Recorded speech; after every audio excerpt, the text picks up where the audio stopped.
এটাও সত্য যে শেখ হাসিনা তিনি বাংলাদেশের 16 বছরে তার স্বৈর শাসনে যে ঘটনাগুলো ঘটিয়েছেন, মানুষকে ভোটাধিকার থেকে বঞ্চিত করছেন, মানে খুনের ঘটনা ঘটেছেন, রাজনৈতিক নেতাকর্মীদেরকে গুমের ঘটনা ঘটিয়েছেন, তাকে তো গুমের রানী বলা হতো।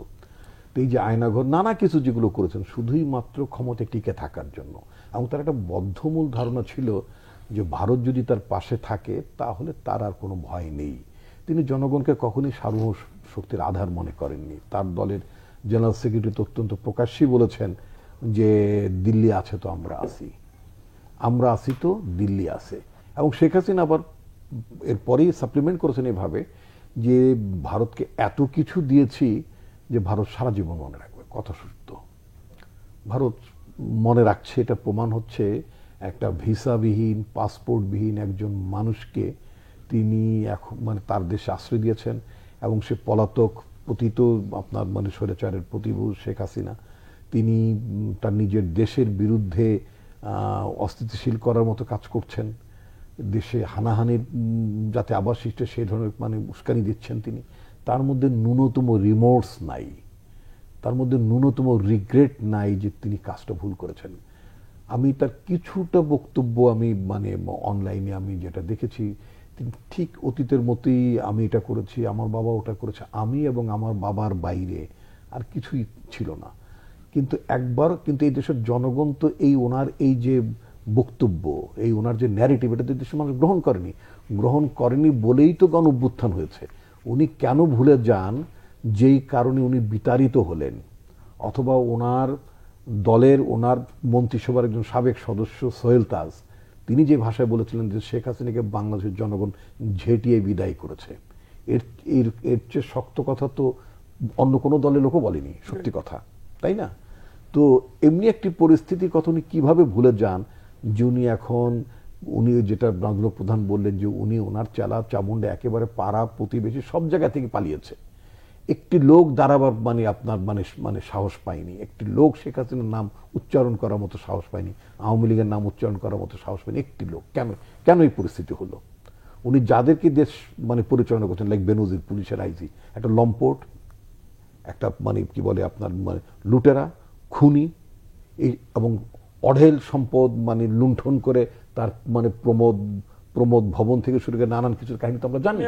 আচ্ছা, এই ধরনের লোকজন যখন তার সাথে যুক্ত হয়ে এবং মানে বলতে চান যে সরকারকে অস্থিতিশীল করা যাবে বা ইত্যাদি ইত্যাদি, এটা বাংলাদেশের মানুষ গ্রহণ করবে কেন?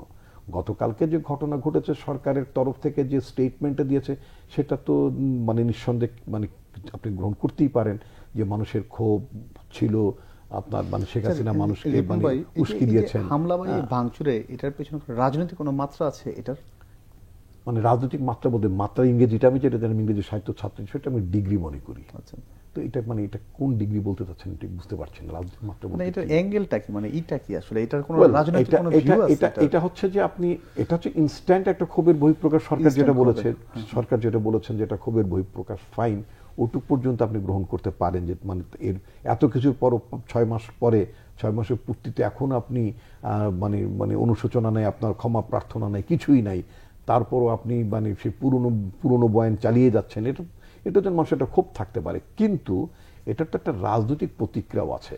সেটা হচ্ছে যে আমরা তো একটা স্থিতিশীল দেশ চাই, গণতন্ত্রের জন্য স্থিতিশীলতা লাগবে, ভালো নির্বাচনের জন্য স্থিতিশীলতা লাগবে, দেশের ভাবমূর্তির জন্য স্থিতিশীলতা লাগবে। এটা যদি আমি পতিত স্বৈরাচারের যারা আপনার মানে সুবিধাভোগী এবং যারা দেশে মানে দেশে লুকিয়ে আছেন অথবা বিদেশে পালিয়ে আছেন এবং তাদের যে ডায়াসপোরা মানে প্রবাসে তাদের যেই লোকগুলো এখন আছে, তারা যদি এটাকে যদি আপনার এই বিষয়গুলো ম্যানিপুলেট করে যদি তারা মানে ফেনিয়ে ফুলিয়ে ফাঁপিয়ে যদি তারা একটা দেশের বিরুদ্ধে একটা প্রচারণায় যদি মানে তার অংশ নেবেন তো বটেই, তো সেটা তো আমাদের জন্য মানে ভালো দিক হবে না। ধন্যবাদ। কারণ আমরা রাজনৈতিক প্রধান খুব স্বাভাবিকভাবে এবং অত্যন্ত সঠিক কথাটি তুলে ধরেছেন। সেটা হচ্ছে যে বাংলাদেশের 2024 সালে যে গণ অভ্যুত্থানের ঘটনাটি ঘটেছে, এটা একটা বিরল ঘটনা। পৃথিবীতে গত 800 বছরে এ মাত্রার যে মাত্রার কথাটা বলেন, আমি এখানে মাত্রাটি যুক্ত করতে চাই আপনার শব্দটিকে ধার করে, যে এই মাত্রার একটি গণ অভ্যুত্থান পৃথিবীতে গত 800 বছরে কখনই মানে ঘটেনি। যেখানে প্রধানমন্ত্রী পালিয়েছেন, তার পুলিশের উচ্চ পর্যায়ের লোক পালিয়েছেন, প্রশাসনের লোকেরা পালিয়েছেন, জাতীয় মসজিদে ইমাম পালিয়েছেন, চেয়ারম্যান মেম্বার পালিয়েছেন, কেউ লোকালি গুহার মধ্যে, কেউ বাইরে, যে যেভাবে পেরেছেন, তাই না? তো এটা কি কোনো স্বাভাবিক ঘটনা? আপনি পূর্ব ইউরোপে সেখানে আপনি শাসন ব্যবস্থার ধস দেখেছেন, রাজ্যগুলোর মানে রাষ্ট্রগুলোর মধ্যে আপনি শাসনতান্ত্রিক পরিবর্তন দেখেছেন, সেখানেও কিন্তু একটা বড় ধরনের অভ্যুত্থান সেই দেশগুলোতে হয়েছে। কিন্তু আপনি এইভাবে দেখেছেন, আপনি কি মানে আপনার রোমানিয়ার শাসক চসেস্কু কি আপনি পালিয়ে যেতে দেখেছেন অন্য কাউকে? সবাই না। পালিয়ে যাওয়া শুধু রাজনৈতিক নেতৃবৃন্দ নয়, আমরা থেকে শুরু করে সবাই। যে বিষয়গুলো। তো সুতরাং এটা তো একটা ভিন্ন রিপন ভাই, আমি আসবো বিষয় আপনার আছে। কাছে।